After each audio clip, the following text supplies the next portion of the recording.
सर्वेभ्यः सर्वाभ्यश्च नमो नमः। स्वागत है आप सभी को इस कक्षा पर।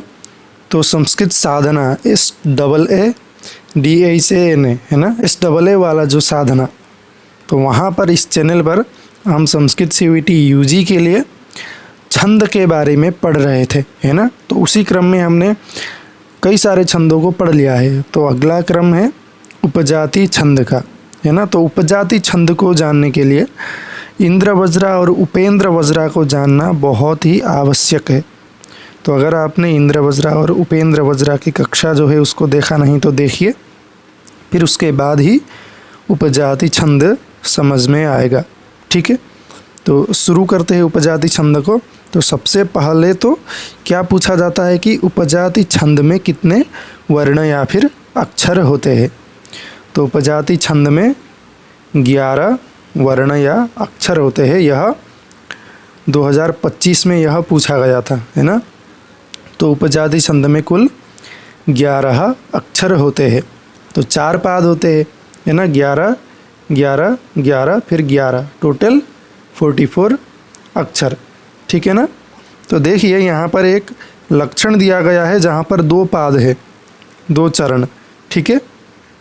देखिए अनंतरोदीरित लक्ष्म भाजौ पादौ यदीया उपजातयस्ताः, है ना। अनंतरोदीरित लक्ष्म भाजौ पादौ यदीया उपजातयस्ताः, यदीयौ उपजातयः ताः, है ना। इस प्रकार से यहाँ संधि हुआ है उपजातयः, उपजाति का बहुवचन में उपजातयः। तो देखिए यहाँ पर हम जो गण मिलते थे ना, जैसे जतजास्ततो गौ स्यादीन्द्र वज्रा यदि तो जगौ गह, ऐसे मिला था ना। तो यहाँ पर वह गण हम देखने वाले हैं। देखिए अ जो है यह क्या है कि लघु, है ना। न जो है दीर्घ गुरु, क्योंकि उसके बाद संयुक्त वर्ण है, फिर लघु।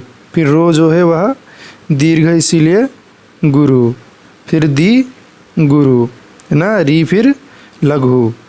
इस प्रकार से यहाँ पर जगण मिला, यहाँ पर तगण मिला। देखिए अगर समझ में नहीं आया तो इंद्रवज्रा और उपेंद्र वज्रा को देखिए, तब थोड़ा समझ में आएगा, ठीक है। फिर त लघु, है ना। फिर ल जो है आगे संयुक्त होने के कारण गुरु, फिर म जो है लघु, फिर जगण मिला, फिर भा गुरु जो गुरु, है ना। तो इसी प्रकार से था ना वहाँ पर इंद्र वज्रा में। तो अब देखिए कि उपेंद्र वज्रा, है ना, पा गुरु दो गुरु ज लघु, है ना। तो देखिए दोनों में भेद क्या था। अगर पहले लघु हो तो वह इंद्र वज्रा होता, और पहले गुरु हो तो वह क्या होता, उपेंद्र वज्रा होता। तो यहाँ पर जो है इंद्र वज्रा और उपेंद्र वज्रा दोनों का मिश्रण देखने को मिलता है उपजाति में। बाकी वर्ण संख्या एक ही है, बाकी गण भी मिलते हैं, लेकिन पहले जो है इंद्र वज्रा में लघु और उपेंद्र वज्रा में गुरु। तो ये 2 भेद है। यहाँ पर इस पहले वाले भाग में इंद्र वज्रा छंद है और दूसरे वाले भाग में उपेंद्र वज्रा छंद है। यतो ही दोनों छंद यहाँ पर मिलकर के एक ही श्लोक में है, इसीलिए इसे उपजाति छंद कहते हैं। समझ में आया।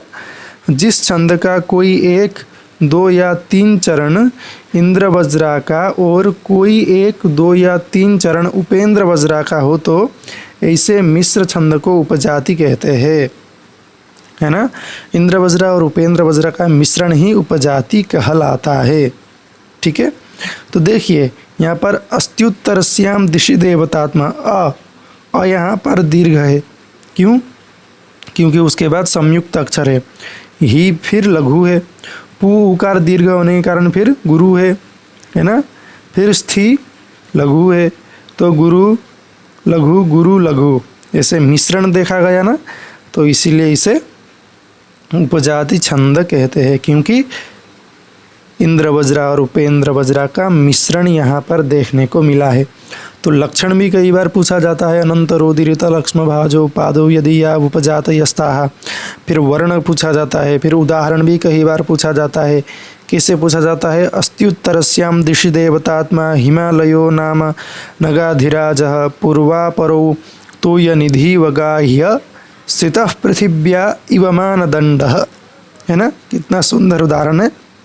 तो यह याद कर लेंगे तो सामान्यतः हो जाएगा। तो देखिए यहाँ पर एक विशेष बताया गया है कि प्रथम वर्ण गुरु हो तो इंद्रवज्रा, लघु हो तो उपेंद्र वज्रा, है ना। और यदि अगर मिश्रित देखा जाए तो उपजाति, ठीक है। तो इसी प्रकार से यहाँ पर देखने को मिलता है। देखिए तो उपेंद्र वज्रा है ना, तो यहाँ पर पहले जगण था, है ना, और पहले लघु था, इसीलिए यह उपेंद्र वज्रा। और इंद्र वज्रा जो है पहले गुरु था, तगण पहले था, है ना, इसीलिए इसे इंद्र वज्रा कहते हैं। बाकी देखिए यहाँ पर तगण पहले और यहाँ पर जगण पहले, तो उसके बाद लेकिन सेम ही है, त ज ग ग, है ना, यहाँ पर भी त ज ग ग, ठीक है। तो पहले जिसमें लघु आया वह उपेंद्र वज्रा, जिसमें गुरु आया वह इंद्र वज्रा, और दोनों का अगर मिश्रण आया तो उसे क्या कहेंगे, उपजाति छंद। तो समझ में आया, ठीक है।